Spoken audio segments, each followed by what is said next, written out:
This morning, the world awoke to the end of an era. Pope Francis has died. The first Latin American pontiff, the man who transformed how the Vatican engages with the world, has said farewell forever. His death is not just a historic event. It marks the closing of a chapter that will live on in the memories of millions. Because Francis was no ordinary pope. He broke the mold. He made the powerful uncomfortable. He spoke with a closeness rarely seen in his office. And with simple gestures, he turned many of the Church's most rigid structures upside down. From the moment of his election in 2013, when he was still known as Jorge Mario Bergoglio, it was clear something different was about to unfold. That little-known Argentine cardinal appeared on the Vatican balcony stripped of the usual regal ornaments. He greeted the crowd with a humble smile, asked for a prayer before blessing others, and declined the luxuries of the apostolic palace.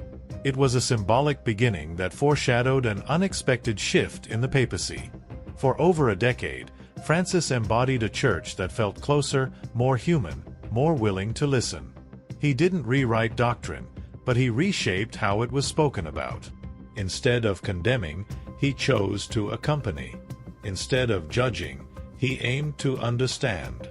Instead of retreating into theological debates, he placed people, especially the forgotten, at the center. It was a completely different way of leading. His speech was direct and unfiltered. He addressed journalists on papal flights like old friends. He spoke openly about taboo subjects like divorce, homosexuality, and women's roles in the church without flinching. He didn't promise miracles, but he opened up space for conversation. And for many, that was revolutionary. One of the most iconic moments of his papacy came when, asked about gay priests, he answered, "Who am I to judge?" That phrase echoed around the globe. More than any document, it captured his philosophy of leadership, humility over authority. A brief but powerful statement that became a symbol of profound change. But it wasn't all applause. Within the church itself, he was a controversial figure. In conservative circles, particularly in the US and Europe, his style met fierce resistance. Bishops and cardinals accused him of creating confusion, diluting doctrine, going too far. Some even dared to question his legitimacy as pope. There were conspiracies, open defiance, and internal tensions that never fully erupted, but laid bare a divided church. And he knew it. That's why he so often stressed the need for unity, though not uniformity. Still, Francis pressed on. He launched structural reforms. He battled financial corruption inside the Vatican, introduced accountability measures, reshuffled leadership. He tackled the abuse scandals with more determination than his predecessors, though many still consider it not enough. Yet he made clear that the era of silent complicity was over. He also opened unprecedented spaces for participation. He named cardinals from the most remote corners of the world. He elevated the role of lay people, especially women, in decision-making bodies. He launched the Synod on Synodality, inviting dioceses worldwide to voice their visions for the Church's future. His message was clear: power should not reside solely in Rome. The voices of the global Church had to be heard. Francis envisioned a church of the poor, for the poor. That's why he spoke out on migrants, environmental destruction, inequality, and a global economy that excludes millions. He wasn't afraid to enter political terrain. That earned him powerful enemies both inside and outside the church. Some governments eyed him warily. Others listened with respect, even if they disagreed. But he was never ignored. Francis never stopped being the local priest who once rode the Buenos Aires subway. Though he lived in the Vatican, he refused to occupy the papal apartments. He moved into a modest guest house, ate in the common dining hall, celebrated Mass with staff.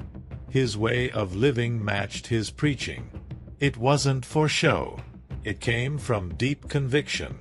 On his international travels, he always chose places marked by suffering: refugee camps, hospitals, war zones. He didn't just visit grand cathedrals.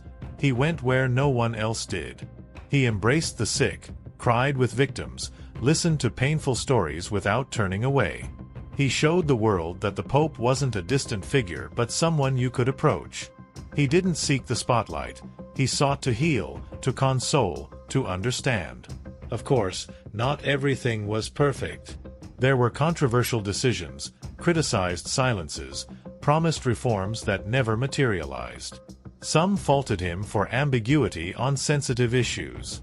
Others wished he had been firmer against his critics. Like all leaders, he had contradictions. But even his flaws seemed to make him more human, less idealized, more real. His papacy was imperfect, yes, but deeply sincere. Now, his death opens a new phase of uncertainty. What will happen to the reforms he set in motion? Who will succeed him? Will the next pope follow in his path or shift back to more traditional ground? What's clear is that Francis's legacy will not be easy to overlook.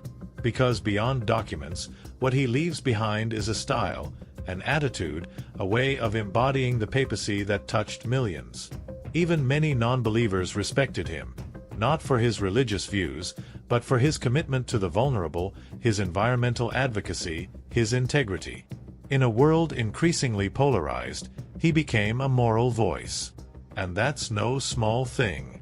At a time when trust in institutions is collapsing, Francis stood out as an exception. In Latin America, his homeland, he inspired immense pride. But also in Africa, Asia, and in places long ignored by Rome, his voice carried weight. He redrew the map of power in the Vatican. He gave visibility to those on the periphery. He restored dignity where there had been silence. Today, thousands gather at the Vatican to say goodbye. Not only believers. Curious onlookers, journalists, activists, people who saw something different in him. Because Pope Francis, through his words, gestures, and decisions, achieved something rare. In an age of distrust, a religious leader once again commanded respect. And in times like these, that's almost a miracle. Perhaps his greatest legacy isn't what he did, but how he did it, with closeness, humility, courage. Showing that even in a centuries-old institution like the Church, it's possible to shake consciences, open windows, and build bridges.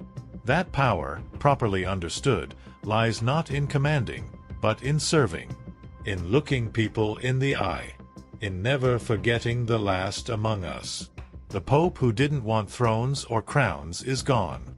The one who preferred to speak softly but tell hard truths. The one who unsettled with a smile. Who stepped down from the pedestal to walk among the people. Who used silence as a powerful tool.